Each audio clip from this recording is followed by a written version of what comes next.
So, good day everyone. Good day, ma'am. I am Merpin Omilda PACULANAN from Bachelor of Science in Civil Engineering, Section 1GC7, and this is my partner. Good day everyone, my name is Alfonso L. TORRALBA from Bachelor of Science of Civil Engineering, Section 1GC7. And the topic of my report is all about revolts against the tribute. My topic in this report is about the taxes imposed by the Spanish government in the Philippines and the tax reform of 1884. So, let's start.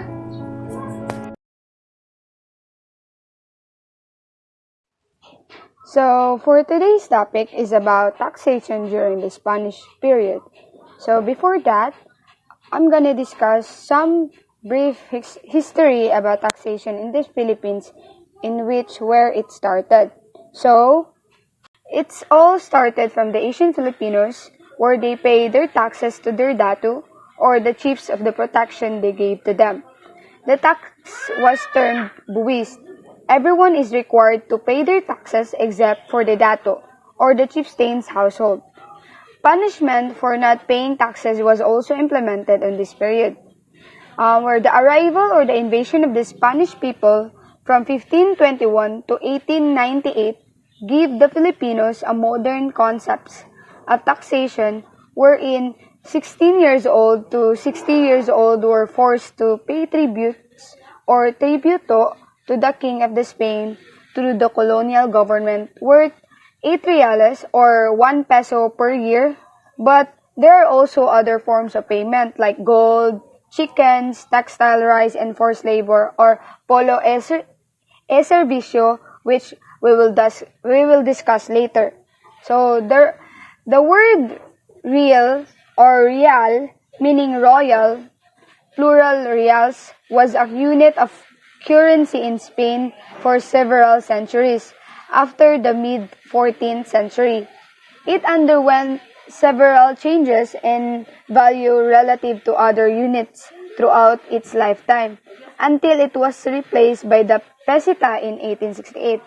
So, a peso worth before is much bigger than what it's worth now. So in 1 peso you can pay your tax in a year, but today your 1 peso can only buy a piece of candy. With that, it really shows that as time passes by, things really change. There is a quote says that the only constant in this world is change.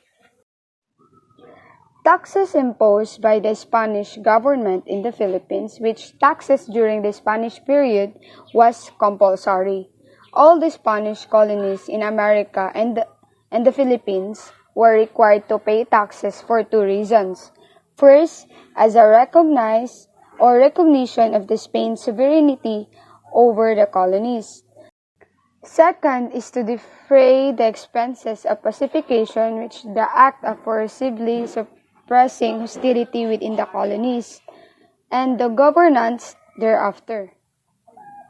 So with that, firstly, what is taxation and what is tax? So taxation is the act or process of the system of taxing people or things, and tax is the actual amount or service mandated by the authority to all people. During the Spanish period, the taxes in the Philippines were categorized into 5, which are the tributo, sanctorum, donativo, caja de comunidad, and servicio personal. The first category was the tributo.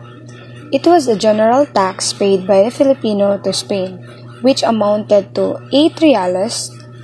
Those who were required to pay the tribute were the 18 to 15 years old males, the town workers such as those in the road constructions, and those who's in public in nature, which are the carpenters, bricklayers, blacksmiths, tailors, and shoemakers.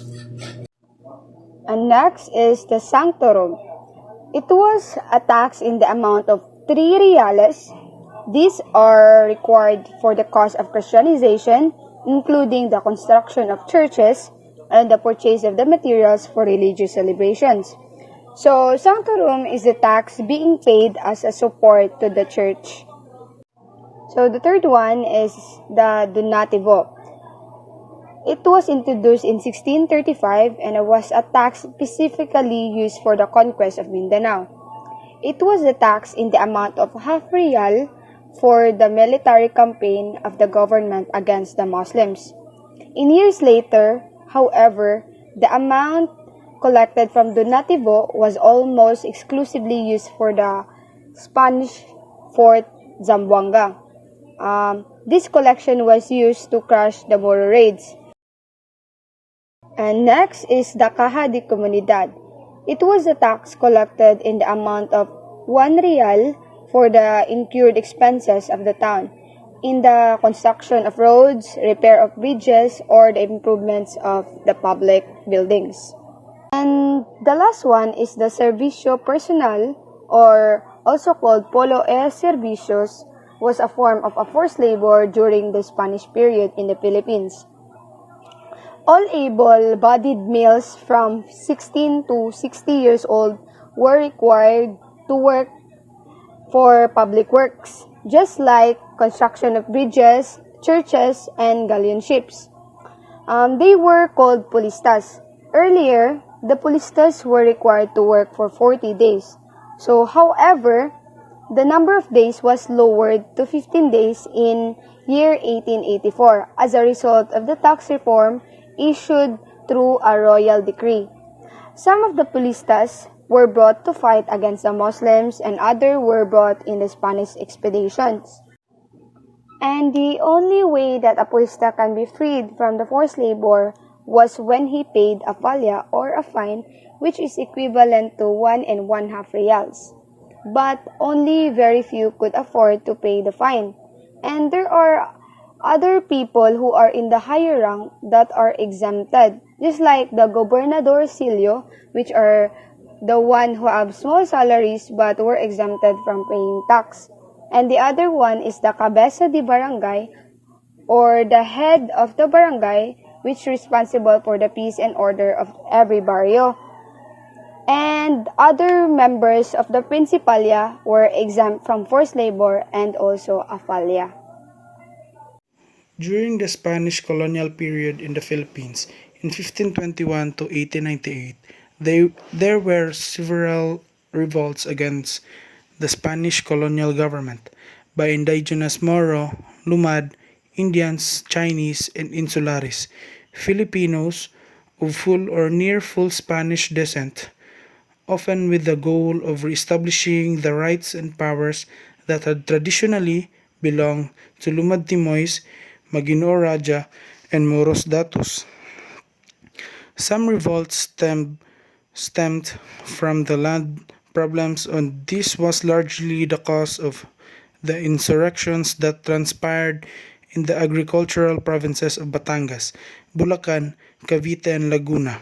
Natives also rebelled over unjust taxation and forced labor. There are four revolts against the tribute. First, the Cagayan and Dengras revolts, 1589. Second, Agustin Sumuroy's revolts, 1649 to 1650.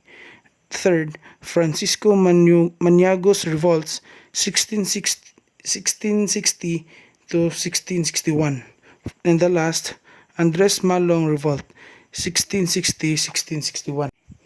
The Cagayan and Dingras revolts against the tribute occurred in Luzon, in the present-day provinces of Cagayan and Ilocos Norte. In 1589, Ilocanos, Ibanags, and other Filipinos revolted against alleged abuses by the tax collectors, including the collection of high taxes. And there were 6 tax collectors were killed by the rebels. And because of the incident, Governor General Santiago de Vera sent Spanish and Filipino colonial troops to pacify the rebels. But in the end, the rebels were pardoned. Because of this revolt, the Philippine tax system was reformed. They were the first native revolts that stops the tax corruption. Agustin Sumuroy Revolt, better known as Juan Sumuroy, was a Filipino hero and waray leader of the Sumuroy Rebellion, a rebellion of native Filipinos against colonial Spanish forces that occurred in eastern Visayas in 1649 to 1650. Juan Sumuroy, a brilliant military leader who led the people of Samar in opposing the conscription of men from their homes to work in the shipyards of Cavite. He won several victories against the Spaniards and their allies, but he resisted for a year, and he was captured and been executed.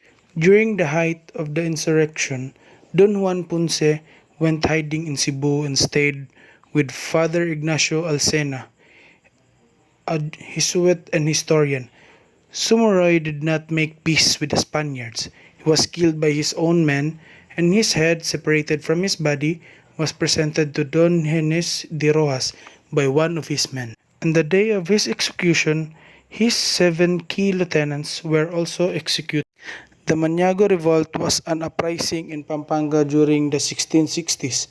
It was a revolt against the Spanish during the colonial period and was named after its leader, Francisco Maniago.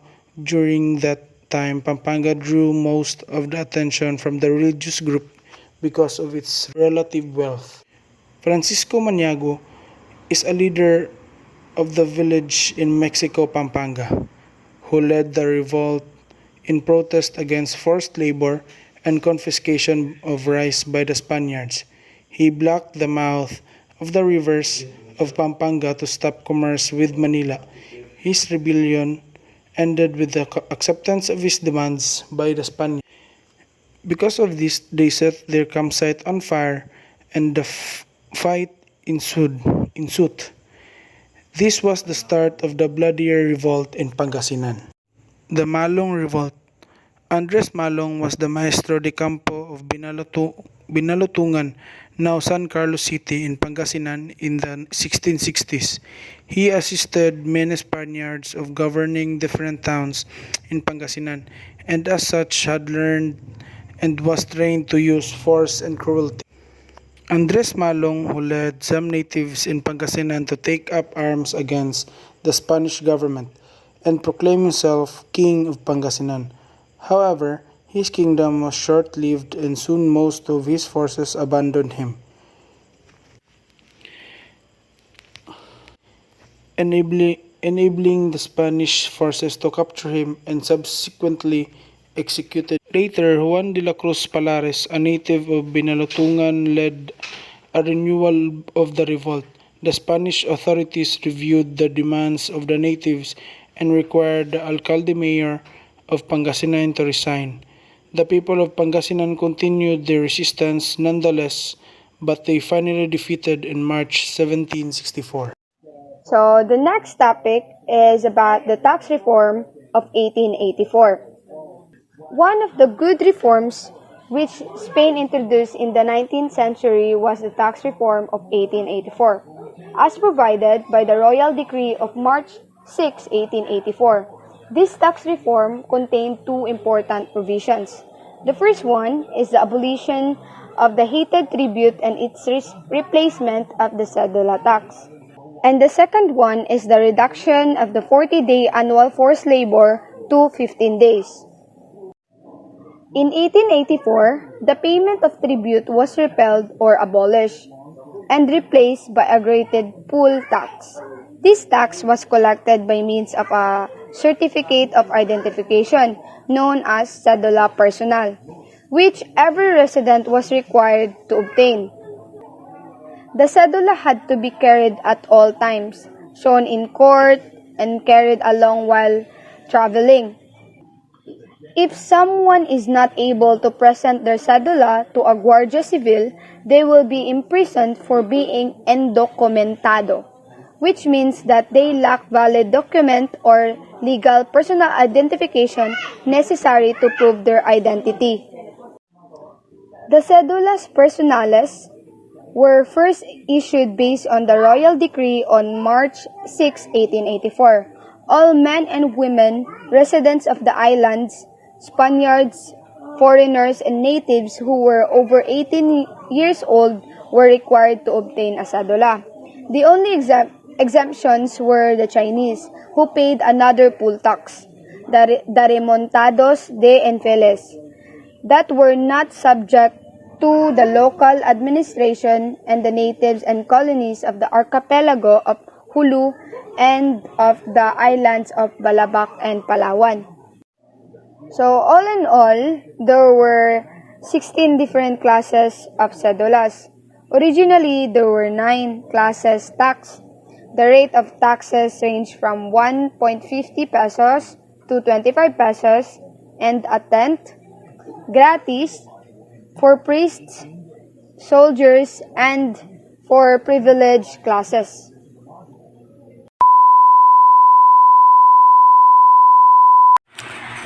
In summary, Asian Filipinos started the practice of paying taxes. The purpose of paying taxes was simple. It was for the protection they received from the datu. The collected tax was called buwis. Everyone in the community is required to pay their taxes except for the chief household. Non-payment of taxes, which was already punishable during this period. This is the power of the state to impose and collect revenue of the public purpose to promote the welfare of the people of the particular society.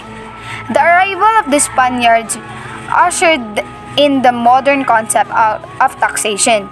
The native Filipinos, each between 16 years old to 60 years old, were forced to pay tribute to the King of the Spain through the colonial government worth 8 reales or 1 peso per year. Other forms of payment came in gold, chickens, textile, copper, rice, and forced labor or polo e servicio, but finally abolished in 1884 and was replaced with a personal cedula certificate identifying the taxpayer. During the Spanish period, they have introduced the Philippines with 5 different taxes, and those taxes has specific purpose on what they will collect. The 5 taxes are the tributo, sanctorum, donativo, caja de comunidad, and servicio personal o polo e servicio. Why is tax specifically critical for any money provided by taxation has been used by states and their functional equivalents throughout history to carry out many functions. Some of these include expenditures on the war of enforcement of law and public order protection, or the building of churches, or the property economic infrastructure, public works, social engineering subsidies, and operation of government itself. But due to the tax collectors' unjust system, by corrupting the workers in paying their taxes, it started a revolt against them. So there were 4 revolts by the natives. The first revolt was the Cagayan and Dingwas revolt. This revolt was against the tribute. This revolt was triggered by the abuse of the high collectors collecting high taxes from the natives. But this revolt was easily stopped by the government. But many revolts had rose up in the subsequent years. The other 3 revolts are the Agustin Somoris revolt, Francisco Maniagos revolt, and the Andres Malong revolt. The Agustin Somoris revolt happened when the mayors sent the warais to the shipyards for forced labor. Rebels had started to rise and caused the death of a parish priest. They then formed a government.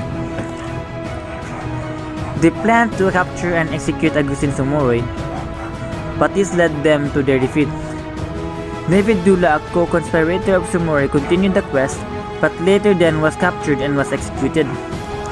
The Francisco revolt rose because they were made to work under unfair conditions, and they were against the tribute, forced labor, and rice exploitation.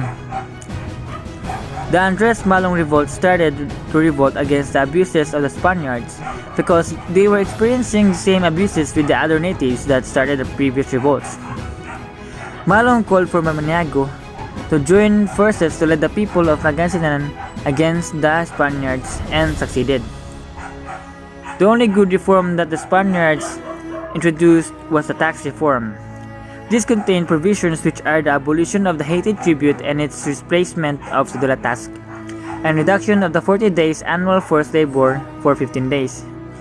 The cedula personalis is then issued based on the royal decree, which women, men, Spaniards, foreigners, and natives who are 18 years old already are required to acquire a cedula.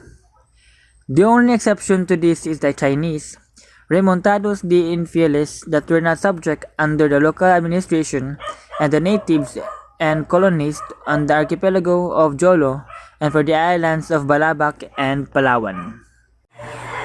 For my critique on the topic of this taxation during the Spanish period in the Philippines, during the Spanish period, there are some biases, and of those biases are biases in taxation. The biases during the Spanish period is the ones who have less education and have less economic opportunities. The Spaniards also strengthened the skin color hierarchy by creating a division between Filipinos and Filipinos with Spanish bloodlines. The skin color hierarchy instituted a form of a structural violence. The structural violence is a way in which the structure of a society socially disadvantages a group of people by stereotyping or stigmatizing them. Much darker-skinned Filipinos were stigmatized as a low-valued citizens. Now, the biases in the taxes during this period are the unjust system by high collecting of taxes. Spanish authorities didn't show any sign of fairness to the Filipino people, especially in the division of responsibilities in polo e servicio, or also called forced labor. In addition to mistreatment, the natives suffered with harsh labor from the Spaniards. As a result, the population went down drastically. Between the natives who are struggling to procreate and dying to the harsh conditions. Because of this irresponsibility, Filipinos are still working apart from their allotted times of work. Filipino who were working for galleon trade also experienced misfortunes because of the heavy loads that the Spaniards were asking for them. This resulted for workers to die and families separated because of poverty. The Spanish period policies and taxation was virtually designed not only to keep Philippines under control but also to exploit her rich natural resources. The onerous system of taxation, the arbitrary and unjust forced labor, and unequal treatment consequently brought about a disordered and unbalanced economy.